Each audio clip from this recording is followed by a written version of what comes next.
حل ہے، کسی کو اللہ کی رضا کے لیے معاف کر دینا یہ مسئلے کا حل ہے، کسی بات کو اپنے دل پر نہ لینا یہ مسئلے کا حل ہے، نظر انداز کر دینا مسئلے کا حل ہے۔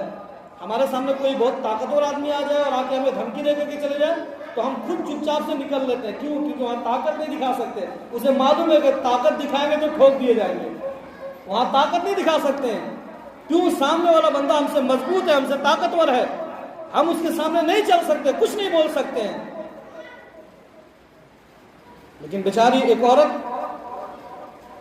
یہ تو ہر زاویے سے آپ سے کمزور ہے، اللہ نے آپ کی پسلی سے اس کو بنایا ہے، یہ آپ جیسی اپنی بازوؤں میں طاقت بھی نہیں رکھتی ہے، آپ کے جتنی اللہ نے اس کو عقل بھی نہیں دی ہے، یہ بھی جان لیجئے۔ عورتوں کو ناقص العقل کہا گیا ہے، ناقص العقل، کم عقل والی۔ مردوں کی طرح سوچ سمجھنے کی طاقت، برداشت کرنے کی طاقت عورتوں کے اندر نہیں ہے۔ جو اللہ نے جو کوالٹیز آپ کو اللہ نے دی ہے وہ عورتوں کے اندر نہیں ہے، آپ مرد ہیں، اور اسی لیے اللہ نے آپ کو نگران بنایا ہے، آپ کو حاکم بنایا ہے۔ یہ سمجھیے آپ کمزور نہیں ہیں۔ ارے جو کمزور ہوتا ہے وہ کسی پہ ظلم کرتا ہے، طاقتور لوگ معاف کر دیا کرتے ہیں۔ جو طاقتور ہوتے ہیں وہ معافی سے کام لیتے ہیں، وہ معاف کر دیتے، جا میں نے تجھے چھوڑ دیا۔ کل ہی ہفتہ وار اجتماع میں بیان میں میرا نام تھا، میں بیان کر رہا تھا، تو بیان کے دوران ایک بہت خوبصورت سی لائن آئی، اور اس میں یہ تھا کہ عمر بن عبدالعزیز یہ بہت بڑے گورنر تھے، بہت بڑے گورنر تھے۔ یہ حضرت عمر فاروق کے ایک رشتے سے پوتے بھی لگتے ہیں اور ایک رشتے سے یہ ناتی بھی لگتے ہیں۔ تو عمر بن عبدالعزیز بہت بڑے حاکم تھے، بہت بڑے بادشاہ تھے، اور اتنے بڑے بادشاہ تھے کہ 1000 غلام ہر وقت ان کے ساتھ ہاتھ باندھے کھڑے رہتے تھے کہ حضرت کچھ کہیں گے تو میں کروں گا۔ ایک دن گزرنے لگے تو ایک آدمی سامنے آ کر کے بدتمیزی کرنے لگا اور اونچی آواز میں عمر بن عبدالعزیز کو برا بھلا کہنے لگے۔ اچھا، اتنا بڑا گورنر، وقت کا پرائم منسٹر، اور اتنے بڑے عہدے دار کہ ایک اشارے میں فوراً اس کو غائب کر دیا جائے گا، پتہ بھی نہیں چلے گا، لیکن اس کے باوجود بھی عمر بن عبدالعزیز مسکرانے لگے، اور مسکراتے ہوئے عمر بن عبدالعزیز نے کہا کہ ایک شخص تو کیا چاہتا ہے کہ تیرے کہنے سے میں غصے میں آ جاؤں؟ پتہ ہے نا کہ سامنے والا بندہ جب بدتمیزی کر رہا ہوتا ہے، آپ سے اونچی آواز میں بات کر رہا ہوتا ہے، تو نفس اپنا ہمیں جھنجھوڑتا ہے اور شیطان اندر سے آواز دیتا ہے کہ ارے تو قائر نہیں ہے، تو کس سے کم ہے؟ وہ 6 فٹ کا ہے تو 6.5 فٹ کا ہے، وہ 100 کماتا ہے تو 200 کماتا ہے، اس کی اتنی جرت کہ وہ تمہارے سامنے کھڑے ہو کر کے اونچی آواز میں بات کرے گا، دبا دو اسے۔ یہ شیطان ہمیں ورگلا رہا ہوتا ہے، بہکا رہا ہوتا ہے۔ عمر بن عبدالعزیز نے کہا کہ اے شخص، تو اونچی آواز میں مجھ سے باتیں کرتا ہے، میری بدتمیزی کرتا ہے، اور تو یہ سوچتا ہے کہ شیطان اپنی چال چلے گا اور میں غصے میں آ جاؤں گا اور تجھے سزا دوں گا، یہ ہرگز نہیں ہوگا۔ تجھے جو بولنا ہے بول، میں نے اللہ کی رضا کے لیے تجھے معاف کر دیا ہے، معاف کر دیا ہے، معاف کر دیا ہے۔ حالانکہ وہ چاہتے تو سزا دے دیتے، وقت کے گورنر تھے، وقت کے پرائم منسٹر تھے، لیکن ایسا نہیں کیا۔ کہا کہ جو قدرت رکھنے کے باوجود، طاقت رکھنے کے باوجود اگر سامنے والے کو معاف کر دے، اللہ فرماتا ہے واللہ رؤوف الرحیم، تیرا رب رؤوف بھی ہے، رحیم بھی ہے، اگر تم کسی کو اللہ کی رضا کے لیے معاف کر دو گے تو اللہ کل قیامت کے دن تمہیں بھی معافی عطا فرمائے گا۔ تو آپ مضبوط قسم کے لوگ ہیں، مضبوط قسم کے، اور آپ کو اللہ نے حاکم بنایا ہے۔ الرجال قوامون علی النساء۔ اور حاکم کس کو بنایا جاتا ہے؟ لڑکھڑاتے چلنے والوں کو نہیں بنایا جاتا ہے، جو اسٹرانگ ہوتا ہے، مضبوط ہوتا ہے، اس کو بنایا جاتا ہے۔ اللہ نے آپ کو بنایا، اور عورتوں کو کہاں سے بنایا؟ جی، مردوں کی پسلی سے۔ اب پسلی تو ہوتی ہی ٹیڑھی ہے، ہوتی ہے کہ نہیں بھائی؟ اس کو بہت زیادہ سیدھا کرنے کی کوشش کریں گے تو یہ ٹوٹ جائے گی، اپنے حال پر چھوڑ دیں گے تو اور سکڑتی چلی جائے گی اور ٹیڑھی بھی ٹیڑھی ہو جائے گی۔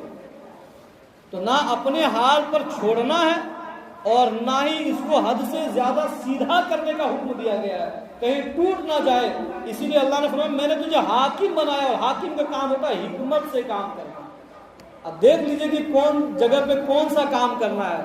طلاق مسئلے کا حل نہیں ہے، طلاق مسئلے کا حل نہیں ہے۔ طلاق دینے والوں کو اللہ پسند نہیں فرماتا ہے، اور جس کو اللہ پسند نہیں فرماتا وہ دنیا کما لے، کیا فائدہ ہوگا؟ اسی لیے معافی تلافی سے کام کریں، حکمت سے کام کریں.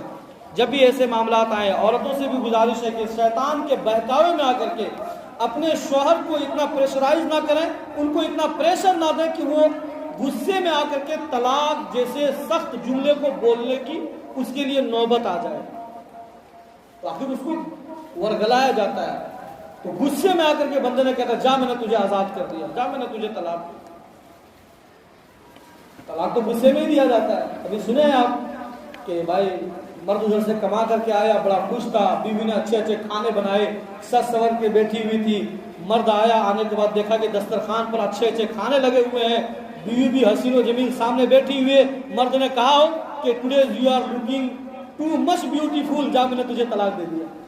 ایسا ہوتا ہے کبھی آپ نے سنا ہے ایسا کہ کہا ہو کہ بیوی کو آج آپ بڑی اچھی لگ رہی ہیں، ماشاء اللہ، آج آپ نے بہت اچھا کھانا کھلایا ہے، آج تو آپ کو میں دیکھتا ہی رہ جاؤں، اس طرح کا آپ نے اپنا شکل و صورت بنایا ہے، بہت خوبصورت لگ رہی ہوں، اسی لیے میں تجھے طلاق دیتا ہوں.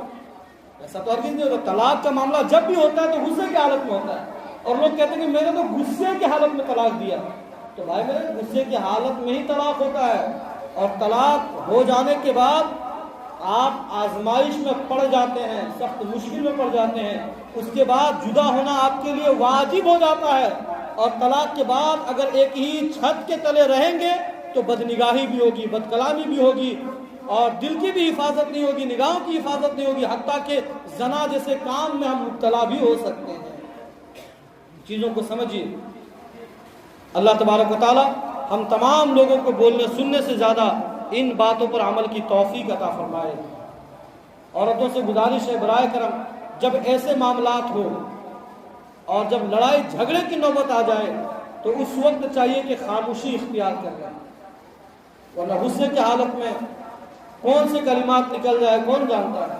اور پھر وہ گھر جس کو بڑی محبت بڑی محنت کے ساتھ آپ نے بنایا تھا، یاد رکھیے گھر صرف گارے مٹی سیمنٹ اور اینٹ سے نہیں بنتے، گھر بنتے ہیں لوگوں کے تعلقات سے. گھر بنتے ہیں ایک دوسرے کے معاون، ایک دوسرے کے مددگار ہو کر کے گھر قائم ہوتا ہے. تو میاں بیوی کی محبت سے ہی گھر قائم ہوتا ہے. اور جب رشتہ ٹوٹتا ہے، نکاح ختم ہوتا ہے، طلاق کی نوبت آتی ہے، تو صرف میاں اور بیوی ہی الگ نہیں ہوتے بلکہ دو خاندان الگ ہو جاتا ہے. میاں اور بیوی ایک دوسرے کے دشمن نہیں بنتے بلکہ دو خاندان آپس میں دشمن بن جایا کرتا ہے. کیا مومن کو یہ زیب دیتا ہے کہ وہ آپس میں دشمنی کرے؟ کیا مومن کا یہ وقار ہے کہ وہ آپس میں لڑے؟ مومن کی تو یہ کوالٹی ہی نہیں ہے، یہ خاصیت ہی نہیں ہے، یہ صفت ہی نہیں ہے مومن کی. مومن تو وہ ہوتا ہے جو ٹوٹے ہوئے دلوں کو جوڑ دیا کرتا ہے. مومن تو وہ ہوتا ہے جو بگڑے ہوئے کاموں کو بنا دیا کرتا ہے. مومن رشتہ جوڑنے والا ہوتا ہے، رشتہ توڑنے والا نہیں ہوتا. یاد رکھیں. اس لیے اپنی بچیوں کو بھی سمجھائیں، اپنے بچوں کو بھی سمجھائیں. نوجوانوں سے گزارش ہے آپ بھی ان چیزوں کو سمجھیں کہ غصے کی حالت میں آ کر کے کوئی ایسا قدم نہ اٹھائیں جو آپ کی زندگی کو تباہ و برباد کرے. اور غصے کو پی جانا یہ اللہ کو پسند ہے، اور یہ ایسا عمل ہے جو کئی بیماریوں کو ختم کر دیا کرتا ہے. لہذا اپنے غصے پر کنٹرول رکھیں، اپنی زبان پر کنٹرول رکھیں، اور زیادہ سے زیادہ طلاق کے مسائل کو جاننے کی بھی کوشش کریں. جو بہت سارا وقت ہم موبائلوں پر سوشل میڈیا میں ریلز وغیرہ دیکھنے میں جو گزار دیتے ہیں، ان میں آپ ہمارے علماء اہل سنت